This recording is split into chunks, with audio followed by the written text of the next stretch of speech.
But ಯಾಕೆ sir ಈ KD title ಯಾಕೆ?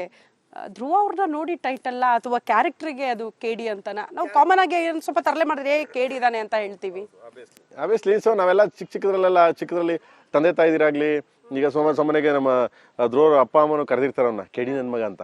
ನಾವೇನಾರು ಒಂದು ಸುಳ್ಳು ಹೇಳಿದ್ರೆ, ಆಮೇಲೆ ಏನಾದ್ರು ಒಂದು ಅವ್ರಿಗೆ ಗೊತ್ತಿಲ್ಲದಂಗೆ ಏನಾದ್ರು ತಪ್ಪು ಮಾಡ್ಬಿಟ್ರೆ, ಆಮೇಲೆ ಇಲ್ಲ ನಾನು ಹಂಗೆ ಮಾಡಿಲ್ಲ ಅನ್ನೊಂದು, KD ನನ್ ಮಗ ನೀನು ಮಾಡಿರ್ತೀಯ, ನಿನ್ನ ನಂಬದ್ ನಾವು ಅಂತೀವಿ. ಅದು ತುಂಬಾ ಪ್ರೀತಿಯಿಂದ ಹೊರಡೋದು. ಬಟ್ KD ಅಂದ ತಕ್ಷಣ ಏನಾಗುತ್ತೆ, ಶಾರ್ಟ್ ಫಾರ್ಮ್ ಅಲ್ಲ, ಎಲ್ಲಾರ್ಗು ರೀಚ್ ಆಗುತ್ತದು. ಮನೆ ಮಂದಿಗೆಲ್ಲ, ಚಿಕ್ಕ ಮಕ್ಕಳಿಂದ ಹಿಡಿದು ಏಜ್ ಆದವರಿಂದ ಹಿಡಿದು ಪ್ರತಿಯೊಬ್ಬನ ಯೂತ್ ಇಂದ ಹಿಡಿದು ದೊಡ್ಡವ್ರವರೆಗೂ ಅದು ರೀಚ್ ಆಗುತ್ತೆ. ಅದಕ್ಕೆ ಅದನ್ನ KD ಅಂತಿಟ್ಟೆ. KD ಅಂದ್ರೆ ವರ್ಷ ಕಾಳಿದಾಸ. ಸೊ ಫುಲ್ ಫ್ಯಾನ್ ನೇಮೇನೆ ಕಾಳಿದಾಸ. ನೋಡಿ, ಕಾಳಿದಾಸನು ಚೆನ್ನಾಗಿದೆ, ಬಟ್ KD ಇನ್ನೂ ಚೆನ್ನಾಗಿದೆ ಅಂತ, ಬೇಗ ರೀಚ್ ಆಗುತ್ತೆ ಅಂತ ಎಲ್ಲರ ಹಾಟ್ಗೂ. ಸೊ ಇಂಪಾರ್ಟೆಂಟ್ ಅಲ್ಲವಾ? ಯಾಕಂದ್ರೆ ನಾವು ಒಂದೇ ಕಡೆ ಮಾಡ್ತಿಲ್ಲ. ಇವಾಗ ಭಾರತೀಯ ಚಿತ್ರರಂಗ ಹೆಂಗಿದೆ ಅಂದ್ರೆ ತುಂಬಾ ದೊಡ್ಡದಾಗಿ ಬೆಳೆದಿದೆ. ನಮ್ಮ ಕನ್ನಡ ಸಿನಿಮಾ ದೊಡ್ಡದಾಗಿ ಹೋಗಿ ರೀಚ್ ಆಗಿವೆ. ಸೊ ಎಲ್ಲಾರು ನೋಡ್ಲಿ, ಎಲ್ಲಾರು ಇದ್ ಮಾಡ್ಲಿ. ಯಾಕಂದ್ರೆ ಎಲ್ಲೋ ಒಂದ್ ಕಡೆ KD, ನಾರ್ತ್ ಇಂಡಿಯಾದಲ್ಲಿ ಹೋಗಿ KD ಅಂದ ತಕ್ಷಣ KD ಅಂತಾರೆ. ನಾವು ಕಾಳಿದಾಸ ಅಂದ ತಕ್ಷಣ ಅವ್ರು ಏನ್ ಮಾಡ್ತಾರೆ, ಓದುವಾಗ ನೋಡುವಾಗ ಸ್ವಲ್ಪ ಇದಾಗುತ್ತೆ. KD ಅಂದ ತಕ್ಷಣ ಎಲ್ಲರಿಗೂ ಅದು ಫಾರ್ಮಲ್ ಇರೋದ್ರಿಂದ ಬೇಸಿಕಲಿ ಪ್ಯೂರ್ ಕನ್ನಡ. ಸೊ ಓದ್ಬೇಕಾದ್ರೆ ಅದು ಇಂಗ್ಲಿಷ್. ಓಕೆ, ಹತ್ರ ಆಗುತ್ತೆ ಅಂತ. ಎಷ್ಟು KG ಸಣ್ಣ ಆಗಿದ್ದೀರಾ ಧ್ರುವ ಅವರೇ ನೀವು? ನಿಮ್ಮನ್ನ ನೋಡಕ್ ನಮ್ಗೆ ಆಗ್ತಾ ಇಲ್ಲ. ಇಷ್ಟ ಆಗಿದೆ. ಹತ್ರದಿಂದ ಹೇಳಿದ್ದು, ಸ್ಕ್ರೀನ್ ಅಲ್ಲ. ಸ್ಕ್ರೀನ್ ಅಲ್ಲಿ ಅದ್ಭುತವಾಗಿ ಕಾಣಿಸ್ತಾ ಇದ್ದೀರಾ. ಈಗ ಒಂಚೂರು ಸ್ವಲ್ಪ ದಪ್ಪನೇ ಆಗಿದ್ದೀನಿ ಈಗ. ಸೊ ಇನ್ನು 15 days ಇದೆ ಶೂಟಿಂಗ್, ಅಷ್ಟಲ್ಲಿ ಸಣ್ಣ. ಬಟ್ ಏನ್ ಮಿಸ್ಸಿಂಗ್ ಅಂತ ಅನಿಸ್ತು ಸರ್ ಆ ಸೆಟ್ ಎಲ್ಲ ನೋಡಿದಾಗ, 70ರ ಬೆಂಗಳೂರನ್ನ ನೋಡಿದಾಗ? ಈಗ ಏನ್ ಮಿಸ್ ಮಾಡ್ಕೊಳ್ತಾ ಇದೀವಿ ನಾವು, ಹೀಗಿರ್ಬೇಕಿತ್ತು ನಮ್ ಬೆಂಗಳೂರು ಅಂತ ಅನ್ಸಿದೆ. ಪೊಲ್ಯೂಷನ್ ಅನ್ನೋದಿದೆ, ಮತ್ತೆ ಕಾಂಕ್ರೀಟ್ ಜಾಸ್ತಿ ಆಗಿದೆ ಸಿಟಿಯಲ್ಲಿ.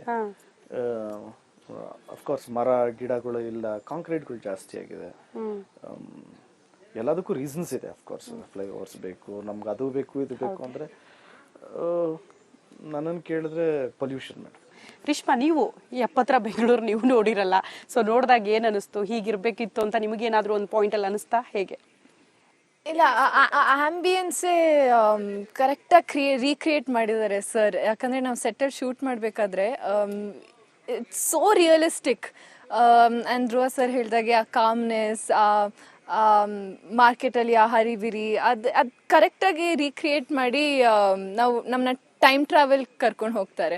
ಸೊ ಅದೆಲ್ಲ ಶೂಟ್ ಮಾಡಬೇಕಾದ್ರೆ ಆ ವೈಬು, ಆ ಆರಾ, ಅದೆಲ್ಲ ತುಂಬ ಎಂಜಾಯ್ ಮಾಡ್ತಿದ್ದೆ. ಪ್ರೇಮ್ ಸರ್, ನೀವು ಮಚ್ಚು ಕೊಟ್ಟವರೆಲ್ಲ ಸಕ್ಸಸ್ ಆಗ್ತಾರೆ ಅಂತ, ಆ ಫಿಲ್ಟರ್ ಎಲ್ಲ ಫುಲ್ ಸೌಂಡ್ ಮಾಡುತ್ತೆ ಆ ಸಿನಿಮಾ ಅಂತ.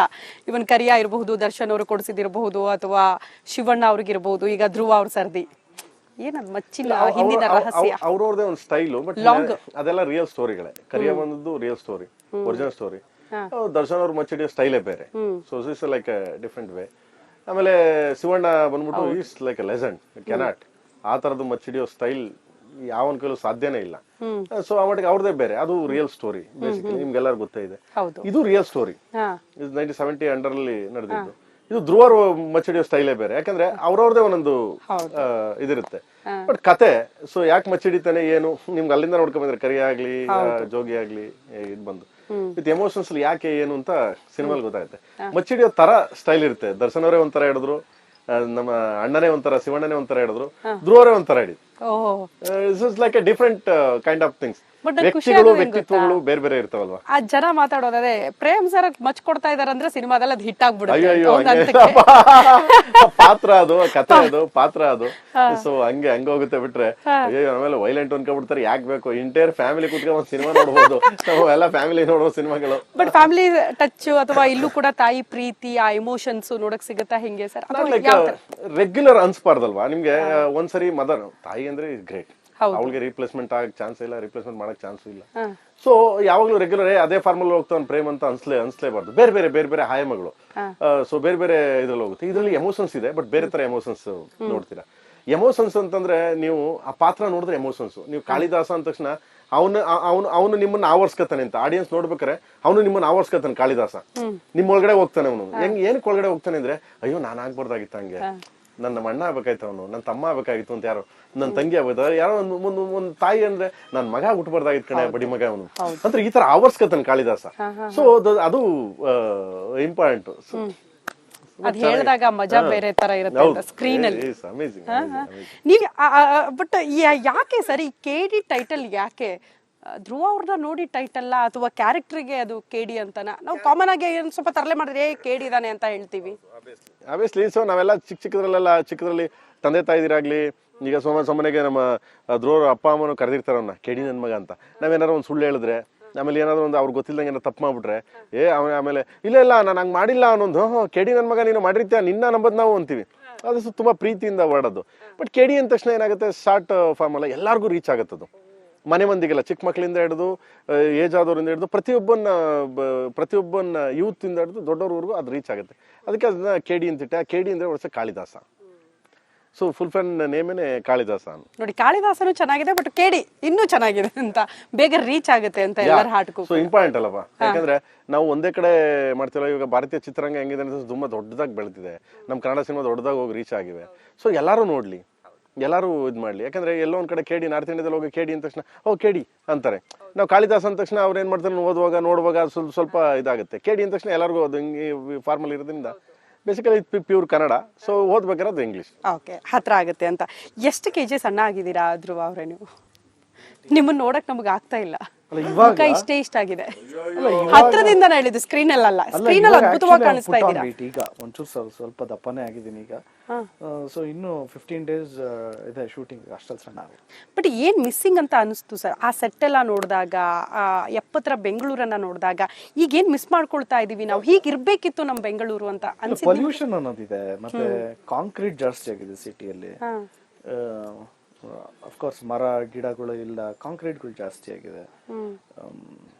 ಎಲ್ಲದಕ್ಕೂ ರೀಸನ್ಸ್ ಇದೆ. ಅಫ್ಕೋರ್ಸ್ ಫ್ಲೈಓವರ್ಸ್ ಬೇಕು, ನಮ್ಗೆ ಅದು ಬೇಕು ಇದು ಬೇಕು ಅಂದ್ರೆ, ನನ್ನನ್ನು ಕೇಳಿದ್ರೆ ಪೊಲ್ಯೂಷನ್. ರಿಷ್ಮಾ, ನೀವು 70ರ ಬೆಂಗಳೂರು ನೀವು ನೋಡಿರಲ್ಲ, ಸೊ ನೋಡಿದಾಗ ಏನ್ ಅನಿಸ್ತು, ಹೀಗಿರ್ಬೇಕಿತ್ತು ಅಂತ ನಿಮಗೇನಾದ್ರೂ ಒಂದು ಪಾಯಿಂಟ್ ಅಲ್ಲಿ ಅನಿಸ್ತಾ ಹೇಗೆ? ಇಲ್ಲ, ಆಂಬಿಯನ್ಸೇ ಕರೆಕ್ಟಾಗಿ ರೀಕ್ರಿಯೇಟ್ ಮಾಡಿದ್ದಾರೆ ಸರ್. ಯಾಕಂದರೆ ನಾವು ಸೆಟ್ಟಲ್ಲಿ ಶೂಟ್ ಮಾಡಬೇಕಾದ್ರೆ it's so realistic. And Dhruva sir ಹೇಳಿದಾಗೆ ಆ ಕಾಮ್ನೆಸ್, ಮಾರ್ಕೆಟಲ್ಲಿ ಆ ಹರಿಬಿರಿ, ಅದು ಕರೆಕ್ಟಾಗಿ ರೀಕ್ರಿಯೇಟ್ ಮಾಡಿ ನಾವು ನಮ್ಮನ್ನ ಟೈಮ್ ಟ್ರಾವೆಲ್ ಕರ್ಕೊಂಡು ಹೋಗ್ತಾರೆ. ಸೊ ಅದೆಲ್ಲ ಶೂಟ್ ಮಾಡಬೇಕಾದ್ರೆ ಆ ವೈಬು, ಆ ಆರಾ, ಅದೆಲ್ಲ ತುಂಬ ಎಂಜಾಯ್ ಮಾಡ್ತಿದ್ದೆ. ಪ್ರೇಮ್ ಸರ್, ನೀವು ಮಚ್ಚು ಕೊಟ್ಟವರೆಲ್ಲ ಸಕ್ಸಸ್ ಆಗ್ತಾರೆ ಅಂತ, ಆ ಫಿಲ್ಟರ್ ಎಲ್ಲ ಫುಲ್ ಸೌಂಡ್ ಮಾಡುತ್ತೆ ಆ ಸಿನಿಮಾ ಅಂತ. ಇವನ್ ಕರಿಯಾ ಇರಬಹುದು, ದರ್ಶನ್ ಅವರು ಕೊಡಿಸಿದಿರಬಹುದು, ಅಥವಾ ಶಿವಣ್ಣ ಅವ್ರಿಗಿರಬಹುದು, ಈಗ ಧ್ರುವ ಅವ್ರ ಸರ್ದಿ.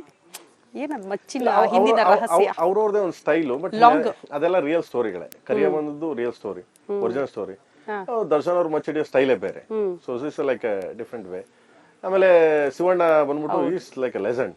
ಕೆನಾಟ್ ಆ ತರದ್ದು ಮಚ್ಚಿಡಿಯೋ ಸ್ಟೈಲ್ ಯಾವನ್ ಕೈಲೂ ಸಾಧ್ಯನೇ ಇಲ್ಲ. ಸೊ ಆ ಮಟ್ಟಿಗೆ ಅವ್ರದೇ ಬೇರೆ. ಅದು ರಿಯಲ್ ಸ್ಟೋರಿ ಬೇಸಿಕಲಿ, ನಿಮ್ಗೆಲ್ಲರೂ ಗೊತ್ತೇ ಇದೆ. ಇದು ರಿಯಲ್ ಸ್ಟೋರಿ. 1970 ಅಂಡರಲ್ಲಿ ನಡೆದಿದ್ದು. ಇದು ಧ್ರುವರು ಮಚ್ಚಿಡಿಯೋ ಸ್ಟೈಲೇ ಬೇರೆ. ಯಾಕಂದ್ರೆ ಅವ್ರವ್ರದೇ ಒಂದೊಂದು ಇದಿರುತ್ತೆ. ಬಟ್ ಕತೆ, ಸೊ ಯಾಕೆ ಮಚ್ಚಿಡಿತಾನೆ ಏನು, ನಿಮ್ಗೆ ಅಲ್ಲಿಂದ ನೋಡ್ಕೊಂಡ್ ಬಂದ್ರೆ ಕರಿ ಆಗ್ಲಿ, ಜೋಗಿ ಆಗ್ಲಿ, ಇದು ಬಂದು ವಿತ್ ಎಮೋಷನ್ಸ್ ಯಾಕೆ ಏನು ಅಂತ ಸಿನಿಮಾಲ್ ಗೊತ್ತಾಗುತ್ತೆ. ಮಚ್ಚಿಡಿಯೋ ತರ ಸ್ಟೈಲ್ ಇರುತ್ತೆ. ದರ್ಶನ್ ಅವರೇ ಒಂಥರ ಹಿಡಿದ್ರು, ನಮ್ಮ ಅಣ್ಣನೇ ಒಂಥರ, ಶಿವಣ್ಣನೇ ಒಂಥರ ಹಿಡಿದ್ರು, ಧ್ರುವರೇ ಒಂಥರ ಹಿಡಿದ್ರು. Like a different kind of things. ವ್ಯಕ್ತಿತ್ವಗಳು ಬೇರೆ ಬೇರೆ ಇರ್ತಾವಲ್ವಾ. ಆ ಜನ ಮಾತಾಡೋದೇ ಪ್ರೇಮ್ ಸರ್ ಮಚ್ ಕೊಡ್ತಾ ಇದಾರೆ ಅಂದ್ರೆ ಸಿನಿಮಾದಲ್ಲ ಅದು ಹಿಟ್ ಆಗ್ಬಿಡುತ್ತೆ.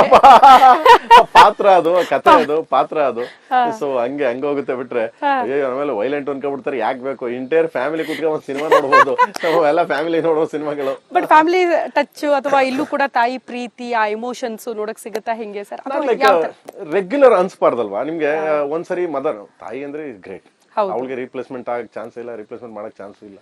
ಸೊ ಯಾವಾಗ್ಲೂ ರೆಗ್ಯುಲರ್ ಅದೇ ಫಾರ್ಮಲ್ ಹೋಗ್ತಾವ್ ಪ್ರೇಮ್ ಅಂತ ಅನ್ಸ್ಲೇಬಾರ್ದು. ಬೇರೆ ಬೇರೆ ಆಯಾಮಗಳು. ಸೊ ಬೇರೆ ಇದ್ರಲ್ಲಿ ಹೋಗುತ್ತೆ. ಇದ್ರಲ್ಲಿ ಎಮೋಷನ್ಸ್ ಇದೆ, ಬಟ್ ಬೇರೆ ತರ ಎಮೋಷನ್ಸ್ ನೋಡ್ತೀರಾ. ಎಮೋಷನ್ಸ್ ಅಂತಂದ್ರೆ ನೀವು ಆ ಪಾತ್ರ ನೋಡಿದ್ರೆ ಎಮೋಷನ್ಸ್. ನೀವು ಕಾಳಿದಾಸ ಅಂದ ತಕ್ಷಣ ಅವನು ನಿಮ್ಮನ್ನ ಆವರ್ಸ್ಕತಾನೆ ಅಂತ ಆಡಿಯನ್ಸ್ ನೋಡ್ಬೇಕಾರೆ, ಅವನು ನಿಮ್ಮನ್ನ ಆವರ್ಸ್ಕತಾನೆ. ಕಾಳಿದಾಸ ನಿಮ್ ಒಳಗಡೆ ಹೋಗ್ತಾನೆ. ಅವನು ಏನಕ್ಕೆ ಒಳಗಡೆ ಹೋಗ್ತಾನೆ ಅಂದ್ರೆ, ಅಯ್ಯೋ ನಾನ್ ಆಗ್ಬಾರ್ದಾಗಿತ್ತ ಹಂಗೆ, ನನ್ನ ಅಣ್ಣ ಆಗ್ಬೇಕಾಯ್ತು, ಅವನು ನನ್ನ ತಮ್ಮ ಆಗ್ಬೇಕಾಗಿತ್ತು ಅಂತ, ಯಾರೋ ನನ್ನ ತಂಗಿ ಆಗ್ಬೇಕಾಯ್ತು, ಯಾರೋ ಒಂದು ತಾಯಿ ಅಂದ್ರೆ ನನ್ ಮಗ ಹುಟ್ಟಬಾರ್ದಾಗಿತ್ತು ಕಣೆ, ಬಡಿ ಮಗ ಅವನು ಅಂದ್ರೆ ಈ ತರ ಆವರ್ಸ್ಕತಾನೆ ಕಾಳಿದಾಸ. ಸೊ ಅದು ಇಂಪಾರ್ಟೆಂಟ್. ಅದ್ ಹೇಳಿದಾಗ ಮಜಾ ಬೇರೆ ತರ ಇರುತ್ತೆ ಸ್ಕ್ರೀನ್ ಅಲ್ಲಿ.